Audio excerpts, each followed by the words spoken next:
டேய் ஏப்பா விஷ்ணு பிரமா ஏப்பா அயோத்தி ராமர் கோயிலில் நீ தானே இருக்க? அவன் பிரதமர் முட்டா குயுமே அயோத்தி ராமர்னு சொல்லி உட்கார தூக்கி வச்சு ஆட்டுனான். எங்கள் அண்ணன் ஈஸ்வரன் ஒன்றை தூக்கி அங்கே உட்கார வச்சு இப்போ ஆட்டுன்னு உலக நாடே ஆடிக்கிட்டு இருக்கு.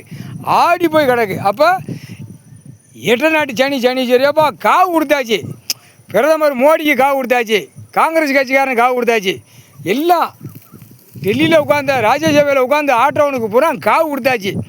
நீ என்ன செய்த? பூமிக்கு பலியாக்கி விட்ரு சரியா? அங்கே தான் உனக்கு சீட்டு. எங்கே அயோத்தி ராமர் கோயிலில் நீங்கள் 2 பேரும் உட்காந்துருக்கீங்க. ஜம்முன்னு உட்காந்துருக்கீங்க. சந்தோஷம்ப்பா. அடுத்து முதலமைச்சர் டெல்லி டு தமிழ்நாடு வரைக்கும் காவு கொடுத்தாச்சு.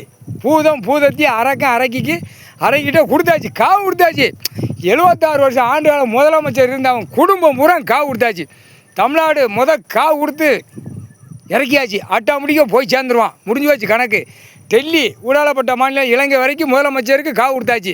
ஏண்டா முதல்ல திங்கி வந்த முட்டா கூதிமண்டலம். சரி அடுத்து ஏப்பா குடியரசுத் தலைவர் ஜனாதிபதி நிதியமைச்சர் ஆளுநர் நொட்டுக்கு மந்திரி வளர்க்க மாட்டேன்.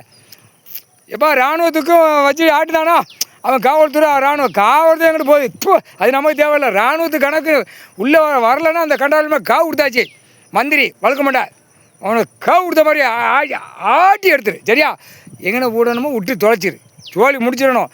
ஏன்னா நீ அங்கே தான் உட்காந்துருக்க அயோத்தியா ராமர் கோயிலில். எட்டநாட்டு சனீஸ்வரி. சந்தோஷம்ப்பா. காவு கொடுத்தாச்சுப்பா. எல்லாம் பிரதமர் மோடி எல்லாம் காடியெல்லாம் காவு கொடுத்தாச்சு. நிதியமைச்சர்லாம் காவு கொடுத்தாச்சு. சோழி முடிஞ்சு முக்கால்